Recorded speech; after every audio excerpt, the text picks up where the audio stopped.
I was watching a group of colleagues try to decide where to go for a team lunch last week. One guy, the loudest in the room, was practically demanding we go to this overpriced steakhouse.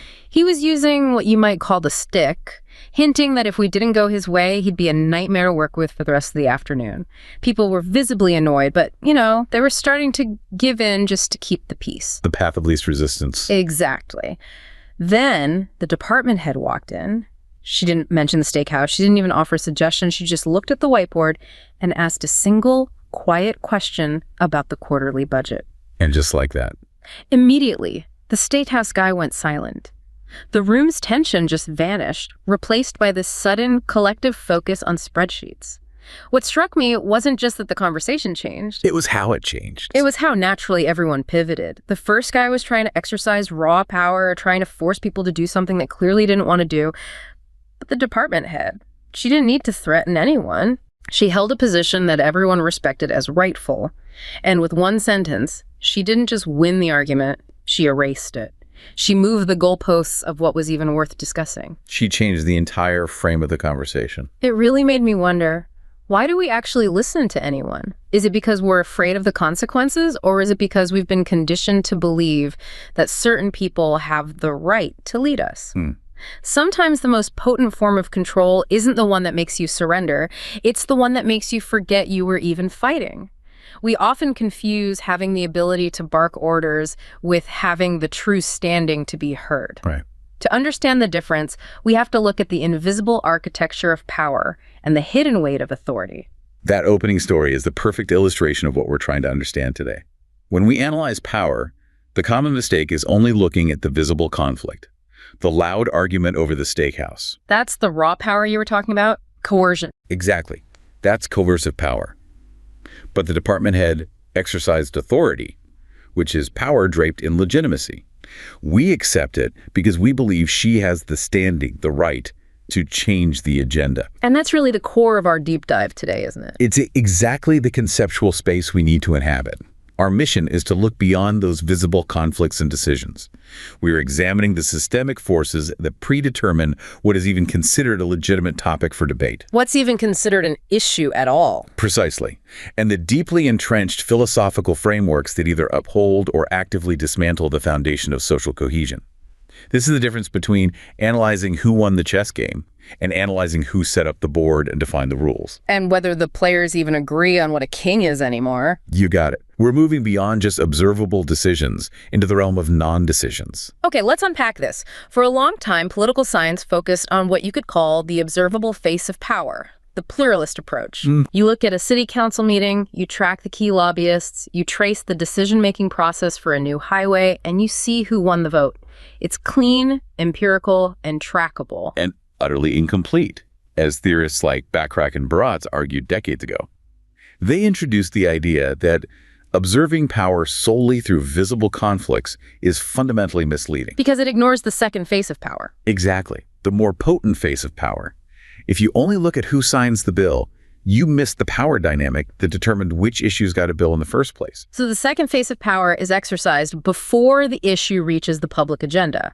It's the department head, using her authority to change the subject, and in doing so, she's suppressing the initial argument. Precisely. That's the core concept. The power of non-decision making. And it's not just, accidental oversight or passive neglect. It's deliberate. It's the deliberate action, or more commonly, the systemic outcome, that confines the scope of public deliberation to issues considered safe or non-threatening to the established order. Okay, so help us define what a non-decision is in a practical political sense. How does that play out? Well, an issue must first be present in the political sphere. That means people have distinct, mutually exclusive preferences about a potential outcome. Okay. Think of a controversial topic like, say, radically restructuring the financial system to address wealth inequality. Clearly, some people intensely desire that outcome and others intensely oppose it. That's a political issue. Right. It exists. People are talking about it. A non-decision occurs when that issue is present in the polity, the public discourse, the academic sphere, activist communities, but the political system has not decided to decide it. It is perpetually kept off the official agenda. So Group A, the powerful, they don't even need to issue vetoes or actively fight Group B, the less powerful. They don't have to. They just ensure Group B's most challenging demands never achieve critical mass on the legislative floor. I mean, that's incredibly efficient because it saves Group A the cost and the mess of a public conflict. It's tremendously efficient. And this power doesn't just involve the complete suppression of an issue either. It often involves a strategic reshaping of the issue. What do you mean reshaping? So that only non-threatening solutions are ever seriously considered. Take the example of climate change. The challenging issue, for many, is the need for radical systemic restructuring. Reining in capital, changing fundamental consumption patterns. The really hard stuff. The safe issues that often make the agenda are market-based solutions. Carbon offsets, renewable energy tax credits, minor regulatory adjustments. The very framing of the debate constitutes a non-decision, confining the discussion to a sphere that doesn't fundamentally challenge the current economic status quo. Okay, I'm tracking. And the mechanism by which this happens isn't some clandestine group meeting in a smoky room, is it? It relies on something called the mobilization of bias. Exactly. This is the structural core of non-decision making. The mobilization of bias is the normal, routine maintenance of society's existing values, rules, practices, and procedures. So it's just the way things are done. It's the way things are done. If you want to challenge, for instance, the way public education is funded, you have to follow the specific steps laid out by the school board, the local government, and state law. The system is inherently organized to favor the status quo and the interests of the powerful Group A, because they are the group that largely design the existing institutions and benefit most from their continued function. So the institutional and social structure of a society is the mobilization of bias. Organization itself is inherently biased toward existing power. That's the key realization.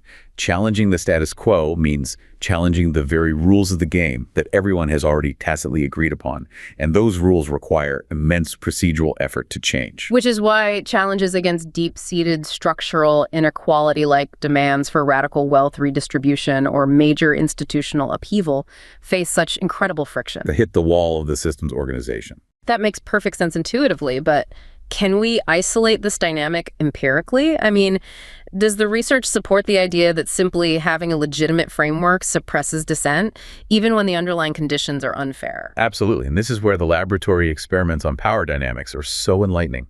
Researchers have created groups working on interdependent tasks, but with an inherently inequitable reward structure. How did they set that up? You have a central person, our Group A, getting almost all the bonus money, and peripheral members, Group B, getting much less. And this is despite being told their initial allocation was random chance and everyone was otherwise equal. So the pressure for change, the issue-ness, was clearly present because of the obvious unfairness. And Group B had the power to collectively vote to change the structure to equalize the rewards. They did. In a baseline condition, without any explicit justification for the unfairness, what would you expect? I would expect a high number of disadvantaged people to try to initiate that change. And that's what they found. In a baseline environment, nearly half of the disadvantaged subjects tried to initiate change. But here's where the legitimacy mechanism kicks in. When the experimenters introduced legitimacy by having an authority figure explicitly state that the existing system of inequality was justified, the results flipped dramatically. What kind of justification did they use? Was it framed as meritocracy or efficiency or something else? It was typically framed as a functional necessity for the group's success, or simply endorsed by a figure with recognized authority. The outcome was that the rate of change was significantly delayed or outright prevented. How significant are we talking? They recorded a 63% suppression rate, simply because the existing inequality was endorsed by a legitimate external source. Wow. 63%. That statistic is a gut punch. It means that challenges to redistribution are actively suppressed if the inequality is given a moral or rational justification by an authority, regardless of whether the disadvantaged individuals personally believe that justification. The system's stamp of approval is enough to make the fight feel unwinnable. The findings suggest that if you want to maintain an unequal system, you don't need to coerce or bribe everyone. You just need to ensure the existing arrangement is constantly reinforced by institutions people perceive as legitimate. It really shows how profoundly institutional architecture, backed by authority, prevents non-decisions from becoming active, decision-requiring issues. It does. But wait, doesn't that risk interpreting silence as fear? Could those subjects simply have genuinely believed the system was justified, rather than fearing the consequences of challenging it? isn't it possible the legitimacy persuades rather than suppresses? That's a crucial point of nuance, and it leads us directly to the second major mechanism of non-decision making, the law of anticipated reactions. Okay. The mobilization of bias creates the landscape, but anticipated reactions are the psychological mechanism that reinforces it. So self-censorship, but maybe something more systemic than just individual cowardice. Oh, far more systemic. This law suggests that the less powerful, Group B, anticipate the negative reaction of the powerful Group A to a challenging issue. And that anticipation leads them to just do nothing. Exactly. It leads Group B to minimize the perceived risk by simply doing nothing, thereby reinforcing the existing structure without Group A ever having to say a word. It's the constant fear of the worst possible, though perhaps unstated, outcome. Like the loud colleague in my opening story. He eventually realized the department head held the power to make his life difficult, not by firing him, but simply by making his proposals invisible or marginalizing him professionally. He anticipated the negative reaction to continuing his steakhouse argument, and he self-corrected immediately. Precisely. Studies confirm this. The mere existence of an authorized power structure is enough to non-decide an issue, even if the preferences of the powerful Group A are uncertain or ambiguous. So even if you don't know what they want, you play it safe? You play it safe. If the central power could, for example, unilaterally divide team earnings and had the recognized authority to do so, peripheral subjects often responded by doing nothing at all. They calculate that the cost of raising the issue, of being labeled a malcontent, of professional stagnation, of being seen as not a team player, is simply too high. The power dynamics are so clearly skewed that the powerful don't have to engage or even signal a desire for the status quo. Their position of authority acts as a kind of gravitational field. A gravitational field that pulls the entire discourse toward safe issues. It ensures that critical discussions about the decay of foundational systems or challenges that demand redistribution or fundamental restructuring are subtly erased from the political agenda. Because those are the issues that would fundamentally challenge the invisible architecture of Group A's dominance. You got it. That paints a dark picture of stability. The system maintains itself by organizing itself to filter out difficult conversations, and then we, the marginalized, reinforce that filter by preemptively censoring ourselves based on perceived consequences. And that ties together the first two phases of power, decisions on the surface and non-decisions below the surface enforced via structural bias and anticipated reactions. But the continued success of non-decision-making relies on one thing. What's that? The collective acceptance of those rules and procedures. And that acceptance brings us to the core issue of legitimacy. So the architecture of power is designed to keep fundamental challenges off the agenda. But that structure only holds up if people believe the people running the system, the elites, have the right to run it. That's legitimacy. What happens when that foundation cracks? That's when the political system enters a phase of crisis. But we have to be really careful with the definition of crisis. Some theorists, like Koselleck, view crises as acute existential phenomena, a moment of decisive action, a revolution where the survival of the political system is directly threatened. A sudden political rupture. The system basically cancels itself. Correct. However, other political philosophers, like David Runciman, argue that long-established or embedded democracy systems with centuries of entrenched procedures, like the US or the UK, are resistant to that kind of acute existential crisis. Why is that? They have survived so many previous challenges, wars, depressions, internal civil strife, that the collective confidence in the system's longevity is just too high for a swift, dramatic collapse. So they don't have a series finale. They just keep going, even if the show's not good anymore. They keep going even if the quality suffers immensely. They're like a very long-running, perhaps beloved, but clearly declining television series. They're past their prime, the storylines are repetitive, the characters are exhausted, but everyone expects there will still be another season. That's instead of that acute collapse. Instead, these embedded democracies suffer a structural, chronic crisis. A slow burn of institutional decay and deep discontent that persists over decades. Precisely.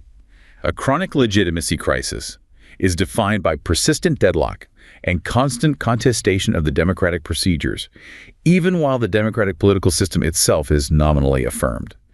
People aren't trying to tear down the government building. No. Are arguing intensely over the building's plumbing and ventilation system, and they think the other side is poisoning the water supply. The political conflict shifts fundamentally. In stable times, conflict centers on policy, how much to tax, who gets benefits.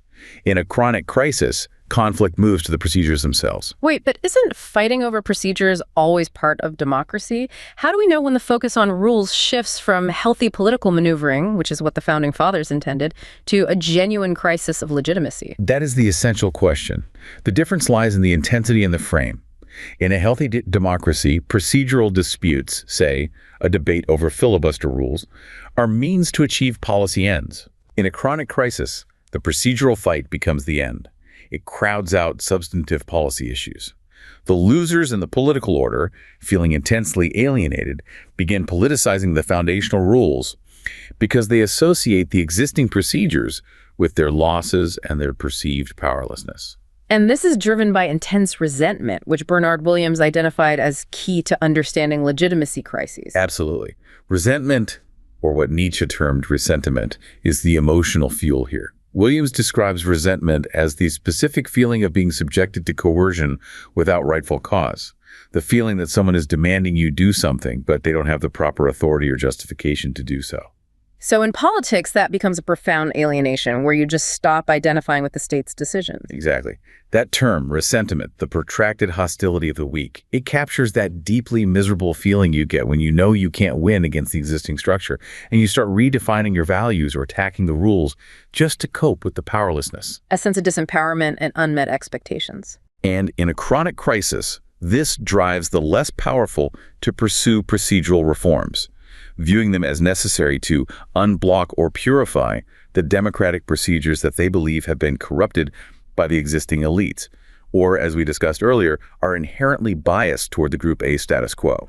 This sounds like a recipe for a completely frozen political system, because if one side proposes a procedural reform to unblock the system, the other side will immediately frame that reform as a parry grab designed to destroy democracy. It creates the vicious cycle of procedural warfare. For instance, what looks like executive aggrandizement to one side, say the expansion of unilateral regulatory power, looks like necessary, efficient governance to the other. Right. Today, when one party advocates for expanded voter access and easier registration, they frame it as saving democracy from depressed turnout. The opposing party argues those same laws open the door to voter fraud and proposes counter-reforms to save democracy from corruption. So this escalating mutual suspicion and procedural maneuvering just absorbs all the political energy. It does.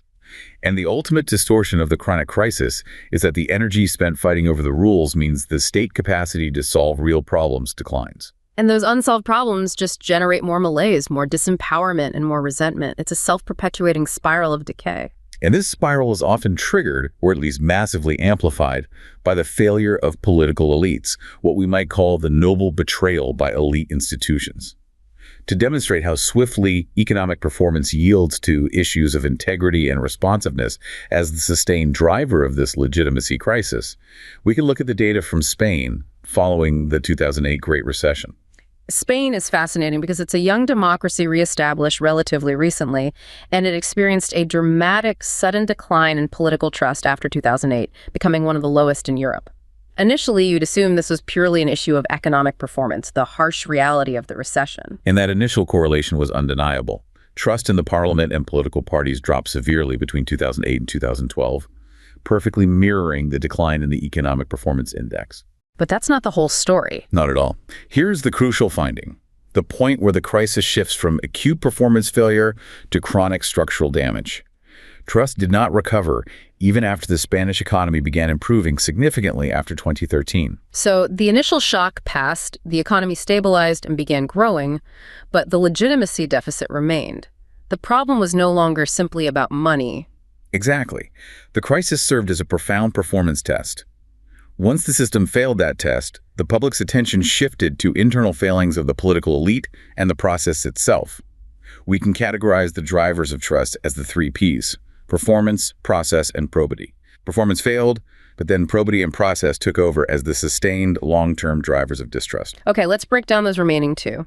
Probity refers to integrity and ethical behavior. What happened in Spain regarding elite integrity? This was the major trigger for long-term alienation. The political class was hit by a rapid succession of devastating, high-profile corruption scandals starting around 2010. These weren't minor infractions. They were perceived as endemic corruption at the very heart of the governing establishment. Can you give us a sense of the scale of these ethical failures? Oh, they were massive and spanned the entire political spectrum. For example, you had the Girdle case, which revealed illegal party funding and bribery networks connected to the conservative ruling party, the Partido Popular. Okay. This was followed by the Barcenas papers, which exposed alleged secret slush funds and illegal payments to top PP officials. At the same time, the main opposition Socialist Party was hit by corruption allegations in Andalusia involving the misappropriation of significant public funds. So the public wasn't seeing one bad apple, they were seeing the entire establishment as rotten. Precisely.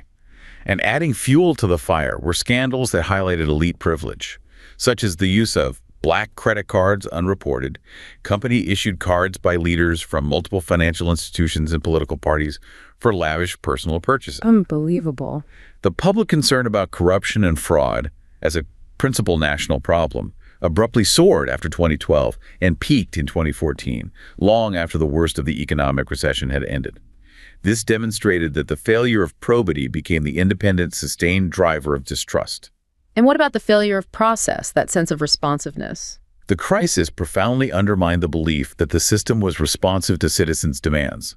Spaniards saw that the elites were not only corrupt, but they were also unwilling or unable to cope effectively with the real consequences of the crisis. Right. This manifested in a massive increase in the number of citizens who strongly agreed with statements like, "Politicians do not worry what people like me think or want," and critically, "People in power only look after their personal interest." That feeling of powerlessness, the resentment, it starts to solidify when you realize the people in charge aren't just making mistakes, they're actively operating outside the norms for their own gain. Exactly. Concerns about politicians, parties, and politics as a problem surged rapidly starting in 2009 and stayed high.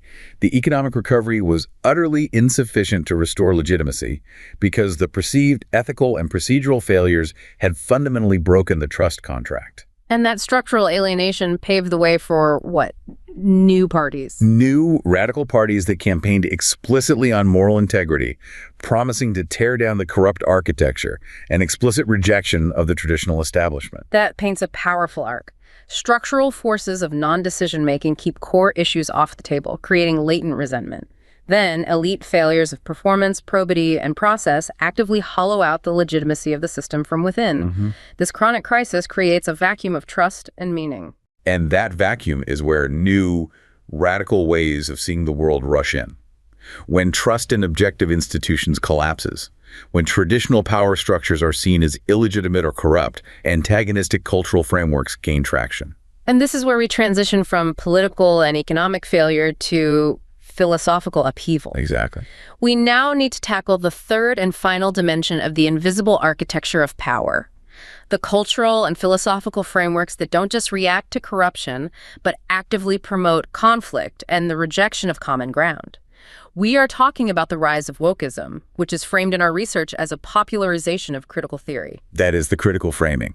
To analyze the mechanisms through which this culture operates to dismantle social cohesion, you must understand its sophisticated intellectual pedigree from figures like Marx, Derrida, and Foucault. Right. If you try to combat wokeism without understanding its philosophical roots, you are fighting symptoms, not the underlying intellectual matrix. That sounds like a rabbit hole. We hear wokeism all the time, but for the listener, how do we carefully peel back the layers without falling into the trap of simplifying decades of complex philosophical thought?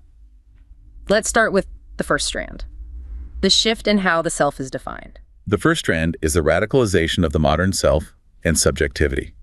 Its roots go back to the dawn of the modern era, specifically René Descartes, who initiated a kind of Copernican revolution in philosophy. By prioritizing the internal thinking subject over external reality? Yes. Cogito ergo sum. I think, therefore I am. Ugh. Descartes' insight was that the only thing you can be absolutely certain of is your own consciousness, the internal thinking self. He sharply separated that mind from the external world and the body. And Kant took this further. Immanuel Kant took this further, arguing that the great organizing categories of philosophy, time, space, causality are not out there in the world waiting to be discovered, but are a priori structures imposed by the mind onto reality. So the mind doesn't conform to reality. Reality conforms to the mind. This privileges the internal over the external. This intellectual trajectory gives the hidden, interior, true self complete dominance over external reality. The critical theorists, and eventually the popular culture, radicalize this modern sense of the self, culminating in thinkers like Jean-Paul Sartre. Sartre's existentialism. existence precedes essence. Can you explain that leap? It's the idea that who I am, my identity, my purpose, is determined not by objective givens like the body, biology, or nature, but by my sovereign choice. Freedom precedes and determines meaning. Whereas the classical idea of the self is that the body and soul form a unified entity. Exactly. The body sets certain conditions, limits, and realities. But in this radicalized modern view, the internal thinking identity has absolute manipulative sovereignty over the body, the exterior reality. So the political implication is profound. My internal reality holds absolute truth over any external facts, including anatomy, tradition, or societal expectations. Yes, the individual self becomes the absolute legislator of value and meaning. And if the self defines its own reality, then that self is immune to external critique based on objective truth. Which brings us to the second strand, the relativization of truth. If the interior self is sovereign, then objective truth claims about the external world are automatically suspect. Correct. This skepticism takes its cue from Friedrich Nietzsche's perspectivism. We only ever grasp our limited perspective, our interpretation, never the objective truth of things in themselves. But the post-structuralists weaponize this, specifically Jacques Derrida with his concept of deconstruction. Derrida's key phrase, il n'y a pas de hors texte. There is nothing outside the text. How does that leap from a theoretical linguistic concept into a political debate on, say, a college campus? Give us a bridge there. It's an essential bridge. Derrida argued that language cannot ultimately refer to an external fixed reality. Words only refer to other words in an endless chain of signifiers. Meaning is permanently deferred, a concept he called difference. So there's no anchor? No final objective anchor for truth. And if you accept this, then truth is merely a construct. And if truth is merely a construct, then politically it becomes a weapon. Exactly. The political implication is that truth is not a representation of reality, but a tool used by powerful groups, dominant white, male, Western culture, to maintain privilege and coerce others into accepting their domination. And this is why you see critiques in wokeism that insist even things that appear universal, like math or science, are forms of epistemic oppression. Yes. To insist that 2 + 2 = 4, or that objective scientific methodology is superior, is viewed as merely an imposition of one way of knowing by a dominant group. You must dismantle the idea of truth before you can justify dismantling the institutions that rely on it. That transition is critical. If objective truth is denied, all that is left to analyze are power dynamics. This is the philosophical groundwork laid for the third and fourth strands. Antagonism and reductionism, what critics often refer to as cultural Marxism. The antagonistic social theory derives directly from Karl Marx's dialectical materialism. History is defined by endless, zero-sum conflict between warring groups, oppressors and oppressed. And critical theory just expands the binary. It expands the binary beyond economics. Yeah. It's no longer just the owners versus the workers. It's colonial oppression, racial oppression, gender oppression, and so on. The ultimate goal remains the same, though, fomenting conflict between these groups for the sake of radical social revolution. And the accompanying logic is pure reductionism, derived from Marx's substructure-superstructure model. This is the idea that the core of social life for Marx, the economic base, protects itself through every other institution. The superstructure: government, family, religion, police, media, education. Right. So if we apply this to a cultural critique, the core oppressive structure, say patriarchy or systemic racism, protects itself by creating institutions that enforce its dominance, whether those institutions look like marriage, meritocratic systems, or even the structure of the nuclear family. So these institutions are viewed simply as defensive mechanisms. Therefore, the critique shifts from how can we improve this institution to how can we dismantle this oppressive mechanism. That is the reductionist logic. It explains the radical push to undermine institutions. If the police exist simply to protect the oppressive racial substructure, then they are not a legitimate force for order. They are merely a defensive mechanism that must be undone. Hence, the effort to defund the police. And the analysis goes far beyond policing. Consider the modern critique of meritocracy. If you start with the assumption that racial inequality is the oppressive substructure, then any institution that produces unequal outcomes, like high-stakes testing or competitive hiring for elite positions, must be by definition a mechanism designed to protect white supremacy. The outcome reduces the purpose of the institution. Merit is no longer a tool for identifying talent. It is a defensive mechanism for oppression. The power of this model is its simplicity. complex reality is reduced to a single moral binary oppressor versus oppressed. And this antagonism is necessary because, according to this framework, there is no common ground, no shared truth, and no universal value that can bind society together, only power. Which brings us to the fifth, culminating strand, the primacy of power, or voluntarism. This philosophical movement gives power the supreme category of analysis. Where does this idea of power as the absolute value come from? It sounds medieval. It traces back to late medieval theology, actually. Specifically voluntarism, which heavily stressed God's absolute arbitrary power, potentia absoluta, often divorcing God's power from his goodness or justice. The idea being, if God wills it, it is good, simply because God willed it. So value is determined purely by will and power, not by a rational, ordered universe. Correct. When the modern project secularized, this absolute arbitrary power was transposed onto the human self. So the human self acquires a kind of godlike mastery over value and meaning, unconstrained by objective reality or inherent moral order. And this is the essence of Michel Foucault's intellectual project.